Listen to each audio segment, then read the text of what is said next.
good evening from Atlantic Canada, everyone. The title of my conference, Place Names as Indicators of Ancient Migration Routes, the case of Algonquian place names in Canada. So the first question for you, who are the Algonquian peoples? They belong to a language family, Algonquian languages. They are the largest indigenous group in Canada, and they are spread across the largest territories. Here's a map of their territories. The frontier between Canada and United States is here. So on the east coast, there are the Eastern Algonquians. On the main central Canada and province of Quebec and some pockets in the United States are the Central Algonquians, and there were two languages that are dead now, Wyatt and Yurok, that were called Western Algonquian. So if you can remember that map, I will now show you what Canada looked like during what we call the maximum glacial ice sheet, almost 22,000 years before present. And it's important to show you that so that you realize that nowadays Algonquian peoples are now in a place that was totally glaciated during the last ice age. And this one is 12,000 years before present. The ice sheet, the Laurentide ice sheet, had receded. And we can see that by 12,000 years before present, the whole East Coast was very well deglaciated. There was only a little glacier on top of the Chic-Choc Mountains. The south of Ontario was deglaciated, and some of the central province, Saskatchewan, Alberta,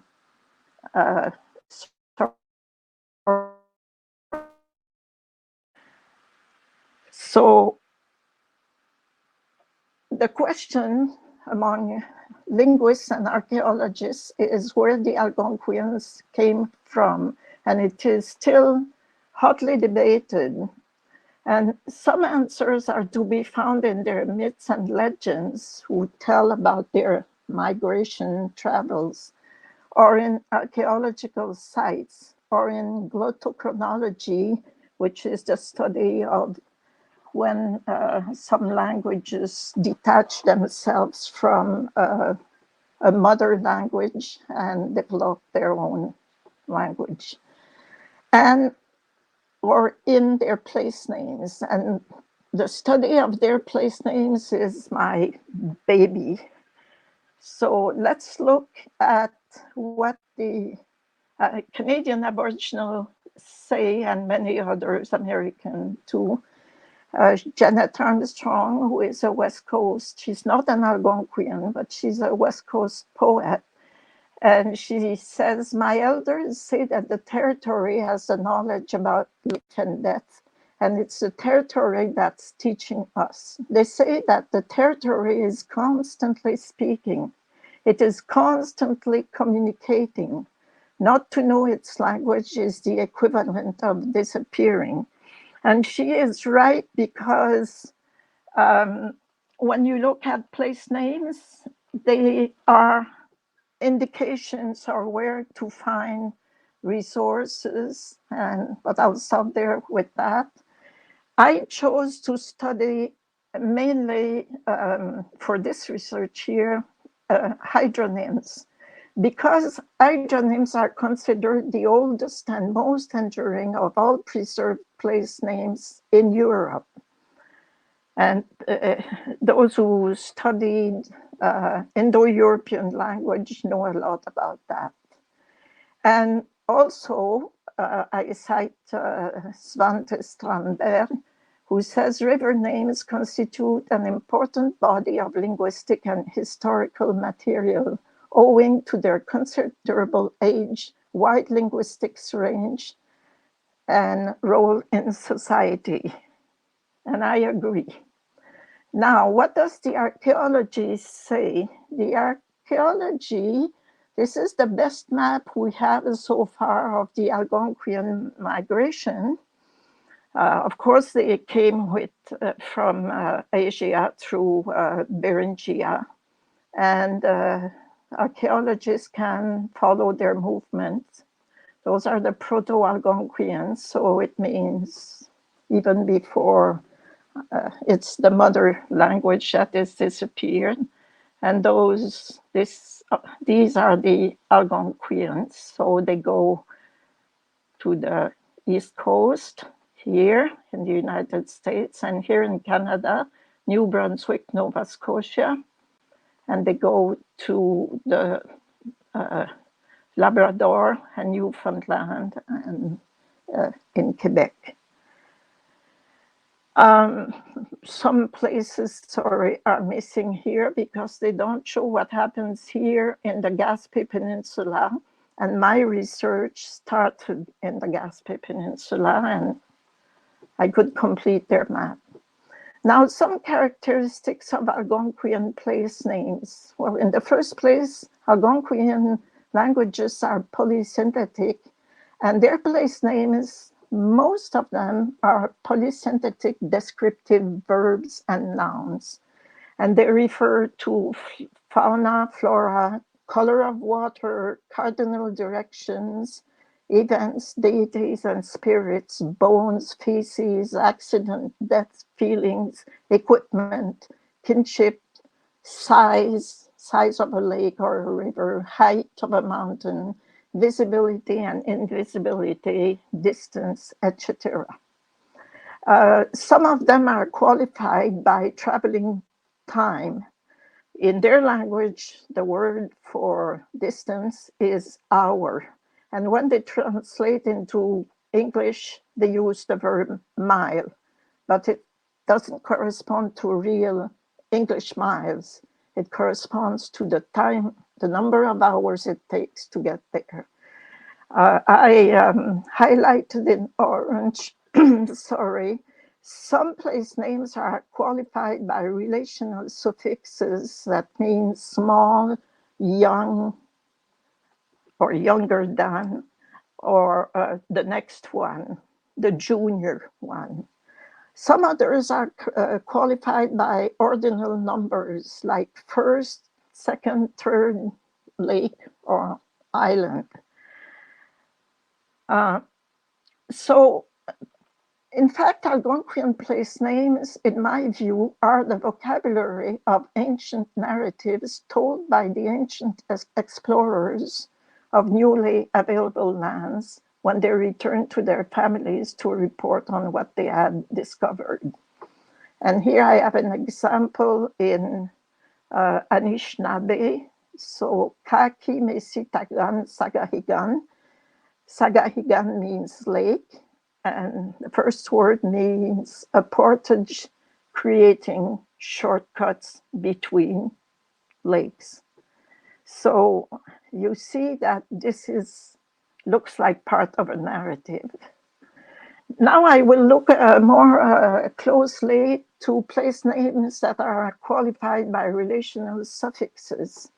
So some place names appear in pairs where one name is unqualified, while the other is qualified by a diminutive suffix that looks like zis in the Central Algonquian languages and jij in the Eastern Algonquian languages, which with the meaning. And we have, as an example, Lake Winnipeg versus Lake Winnipegozis.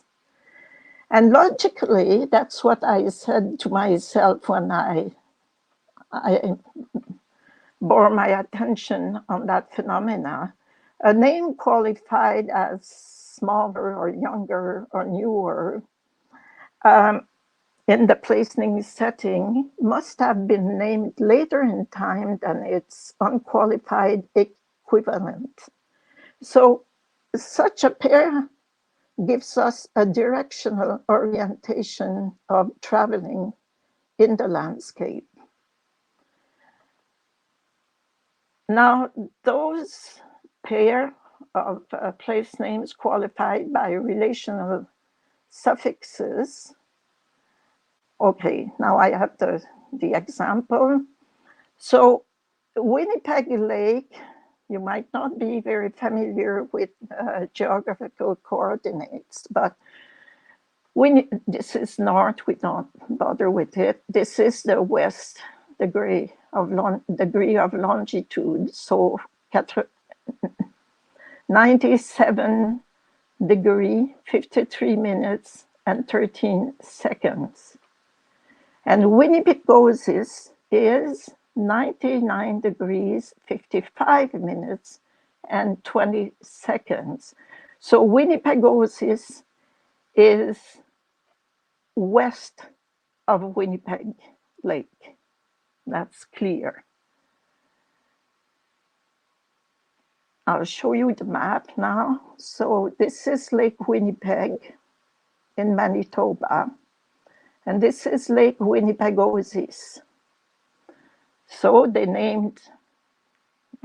were traveling this way. They named this Lake Winnipeg. They continued and found another one, the junior or the next one, that they named Winnipegosis. Now we look at sets of lakes and islands, that place names that are qualified by ordinal numbers like first, second, third. And I have a case in Nova Scotia, it goes up to the 17th lake. So the incrementation of the numbers tells us about traveling in a precise direction. In Saskatchewan, we have first Mustus Lake, second Mustus Lake, third Mustus Lake, fourth Mustus Lake, and coordinates in longitude 49 degrees, 108 degrees, 49 minutes, and 23 seconds. The second one is farther west, 52:35. The third one is still farther west. And the fourth one is east of the second and third. So you look at the map and you see why it's like that. First Mustus Lake, a channel, second Mustus Lake, a channel, third Mustus Lake, and another narrow channel, fourth Mustus Lake. So you see how they were traveling. They came like this, they went like this, and like this. My first discovery, when I was studying names on the Gaspé Peninsula north of New Brunswick, I came to realize that the rivers, the river qualified by the suffix "gij," the rivers were always located east of the unqualified ones.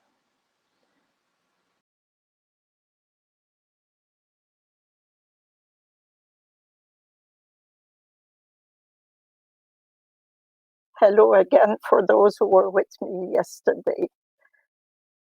Okay, this is the Algonquian territories in Canada and United States nowadays. And this is what Canada looked like 20,000 years ago during the last glaciation. And so you see that the peoples, the Algonquian peoples who were there, especially these and these here, could have been there at that same time, but couldn't go farther north. And the north of the Atlantic coast was all frozen too. That was 12,000 years ago, so we see that the northeast of the Atlantic coast was all deglaciated except a few glaciers on top of the mountains here in the Gaspé Peninsula. But the Great Lakes were appearing, and this one here is the Lake Agassiz that finally extended to almost everything south of the Hudson Bay, and one day all the water went onto the remnant glaciers and rushed into the North Atlantic, and it was a real disaster. Anyway, it created the floods in Europe and in the Bible. The Algonquians, well, it's difficult to say where they come. I mean, those who are in Canada nowadays, we know they all came from Asia. And this is their tracks, migration tracks, just for United States, and then eastward into New England and the St. Lawrence River and New Brunswick, Nova Scotia. But it doesn't show the Gaspé Peninsula. My research used almost only hydronyms because they are considered the oldest and most enduring of all place names, especially river names. I gave yesterday characteristics of the Algonquian place names, so I won't come back. And I was saying that these place names look like the vocabulary of ancient narratives told by the ancient explorers of newly available lands when they returned to their family to report on what they had discovered. And that's exactly what immigrants nowadays do. They immigrate from their country and they go back to their native land once in a while, and they tell of their new country. So there is a set of features in Algonquian place names that create pairs of place names where one place name, like Winnipeg, is unmarked and the other is marked by Cs or Gij, and this gives us a directional orientation in the landscape, because exactly as we cannot, people could not name New England before England existed. So there is a chronological sequence. So you see here that Winnipeg, Lake Winnipeg, is at 97 degrees, 53 minutes, 13 seconds west. And the Winnipegosis is 99 minutes, 55 degrees, 25 seconds. So Winnipegosis is more west than Winnipeg. So those people who named these lakes, they were traveling westward, obviously. And the map corroborates that. You have Winnipeg and Winnipegosis. Some sets also of place names are qualified by ordinal numbers. And you have here first Mustus Lake, second Mustus Lake, third Mustus Lake, fourth Mustus Lake. And the map says that first is the first one at the east, and then they continued westward. You have a second Mustus Lake, third and fourth Mustus Lake. So that's a nice set. My first study was of Mi'kmaq place names. The Mi'kmaq live in the Gaspé Peninsula.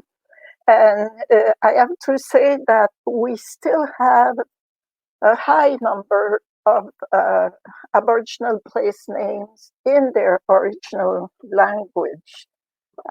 Just think of Ontario, well, Quebec, Ontario, Manitoba, Saskatchewan. Those 4 provinces are all Algonquian place names. Anyway, with my Mi'kmaq studies, because you know when you do research, what do most people do?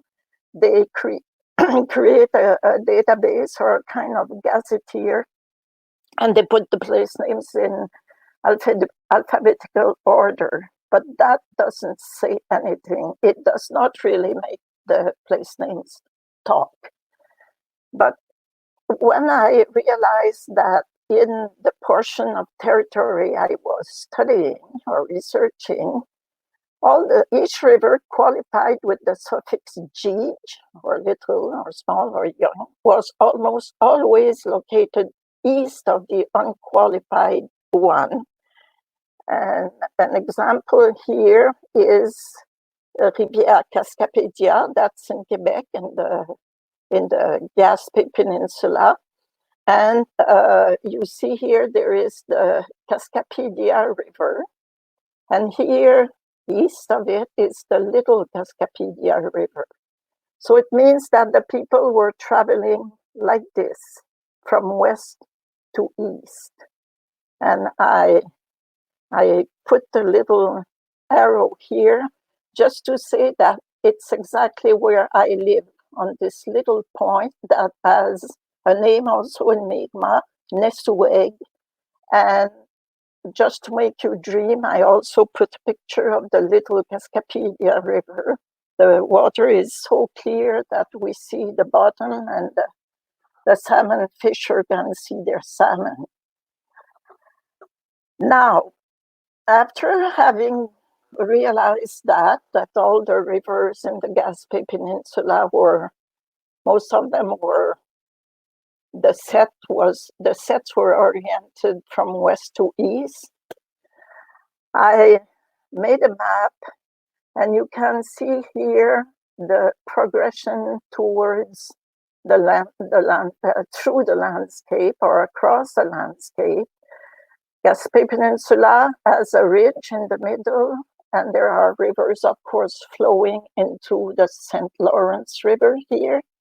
And on the south side of the ridge, the river is empty in Baie de Chaleur or Bay of Chaleur.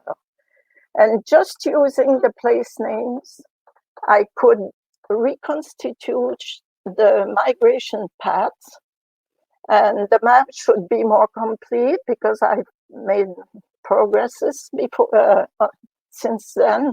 And we can see them going here around the peninsula till about here.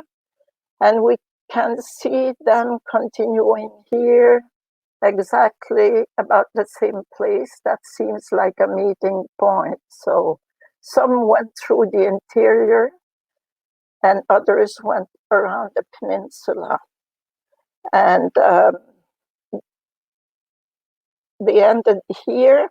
And here is Listowel, that is always called the metropolis of the Mi'kmaq. But we can also follow them here around the Acadian Peninsula, and we can see them going into the Miramichi River. It was quite a discovery when I shared that with the Mi'kmaq. They were elated. Now I give you an example of the migration directions in the province of Quebec, but north of the St. Lawrence River. So I don't have all the First Nations there, but for the Algonquin, I found 10 names, 10 sets that I could use, and 8 of them were from west to east. For the Atikamekw, out of 32 sets, 22 indicated an eastward migration. The Cree, out of 29, 23 indicated an eastward migration. Naskapi, I had only 8 sets, but 6 indicated a west-east migration. And in total, out of 79, 59 sets of place names indicated an eastward migration. And I'll show you details. This is the province of New Brunswick, and this is the St. John's River, and it comes from Maine, and it goes like this. And then this is the Bay of Chaleur here, and we can see going like this, and we can see them also going here. There is a river, the Restigouche River. It is the St. John's River as an affluent that is called Grand River, and that's a translation of an Aboriginal name. And it connects with the Restigouche River through a set of portage. And on the Grand River, there is a little brook that is called Wagan Brook. Wagan from Wagan means a portage. For those who are not familiar with the word portage, it's a place where you are on a stream or a waterway, and you have to get out of your canoe and carry it on your shoulders until you find the next point where it's again navigable. So Grand River, Portage Brook, and then there's the portage where they walk on the land. It's about 400 meters. And then there's another little brook called Ewagan Gij. It means the second portage brook. And this is the head of the Restigouche River, and by it they come into the Baie des Chaleurs. And since I made that map, I found other place names in New Brunswick that continue the migration down to Nova Scotia. This is Ontario. Linguists and archaeologists say that before the glaciation, the homeland of the Algonquian peoples was south of the Great Lakes.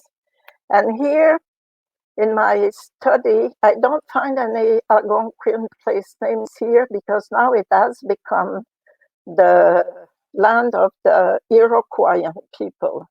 But right here, this is Lake Huron and Georgian Bay. You start to see Algonquian place names, and they go like this into Quebec, north of the St. Lawrence River.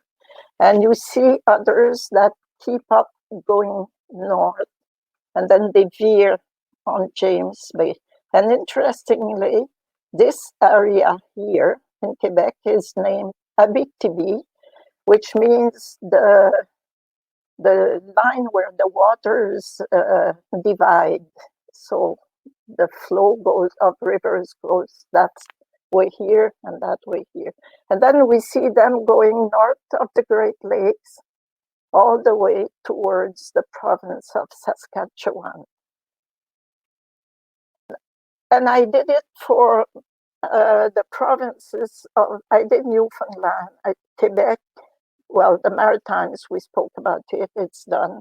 Ontario, Manitoba, Saskatchewan, Alberta, and it's constant. There is very few counterexamples, and those counterexamples are justified by the topography, the land aspect. You know, there are times the only place you can get, say, into a lake is going west of it and then veering east to get into it. So they look like counterexamples, but they are not. And it is sure that they were right after the Ice Age. They were the first one to be there because we don't find any other indigenous language place names. So it looks like people who settled in a land that was at that time void of any other human population. And so I conclude here to say that Canadian Algonquian place names are in fact the voice of the ancient people carved into their landscapes. And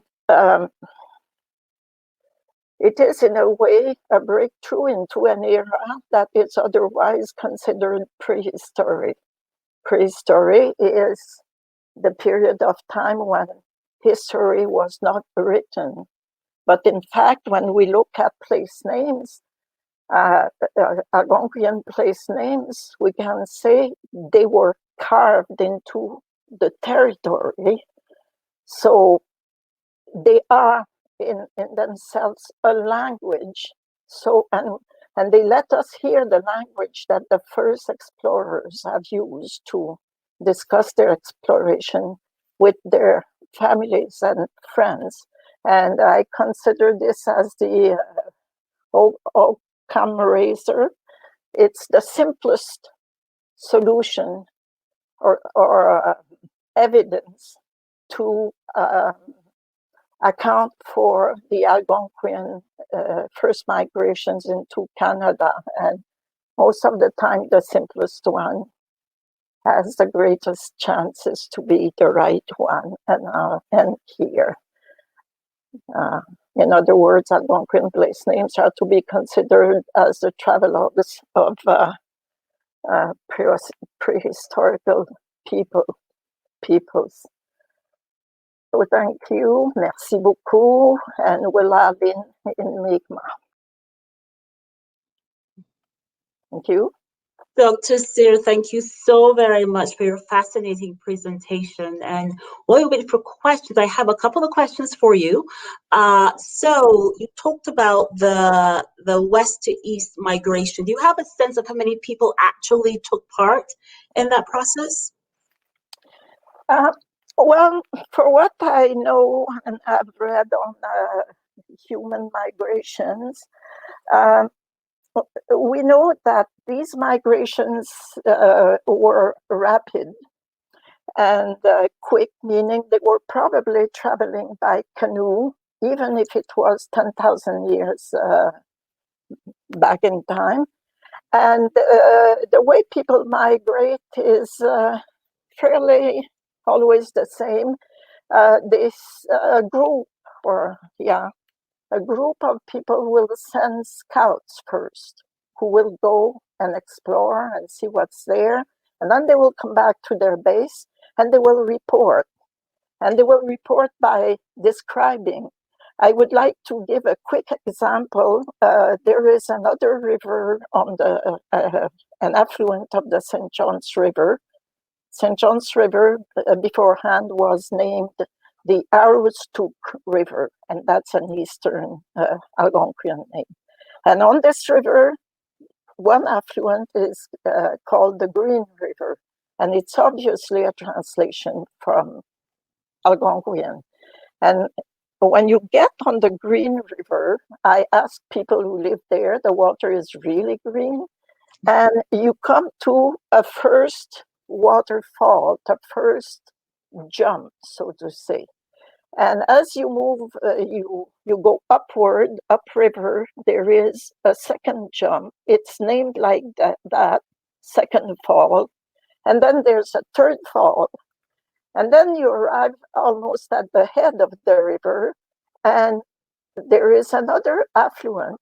When you're moving towards the end, the affluent is on the right-hand side.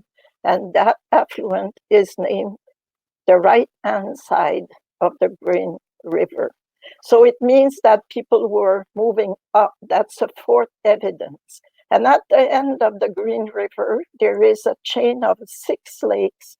The first lake is called First Lake, and then comes Second Lake, Third Lake, and then we miss 2 that are replaced by European patronyms. And then the 6th one is named Sixième Lac, 6th Lake in French, because it's in Quebec. So the people, the scouts would go first, and if it was good, then they would move their clan, so to say. Wonderful, thank you. have a follow-up question for you now, given what you answer. It's just fascinating to me. So my next question is, is there evidence of a desire to rename, to go back to the original Algonquian names in any of these areas? Oh yes, and I've been working with the Mi'kmaq people for 25 years now. 25, 30 years. And they are very eager to retrieve the ancient place names, especially those that are translated into French and English. And I put together a kind of screening device through which we pass the names, and we have 7 criteria, and if the place name correspond to these 7 criteria, then we know it's a translated place name. Like the Commission of Toponymy has no explanation for the origin of the name. The name is descriptive, so it's not a patronym or a saint name or whatever. The name is found in the Mi'kmaq vocabulary for place names in general, or in other Algonquian place names. And I have a big corpus of more than 100,000 Aboriginal place names in Canada, so it's easy to compare. And also at times the name has a known translation in Mi'kmaq. And also the name can be an official place name, like in my corner of the country, we have a set of towns like Amqui, Kozabskal, Métis, Cascapedia, Passepébiac, Pabo, Gaspé. They are all Mi'kmaq place names. Yeah. Wonderful. Thank you. And I will add just another thing, is that, as you may know, there is a great movement everywhere in the Aboriginal world to reclaim their territorial rights. And finding all their place names, whether in the original language or translation, is a way to bring evidence that they occupied these territories from immemorial times. So it has an implication in legal and jurisdictional and political life too. Thank you so much for sharing your information. I look forward to reading more of your work. I invite you to consider presenting again, because I find it so fascinating. So thank you. Thank you so very much. Thank you very much. Thank you.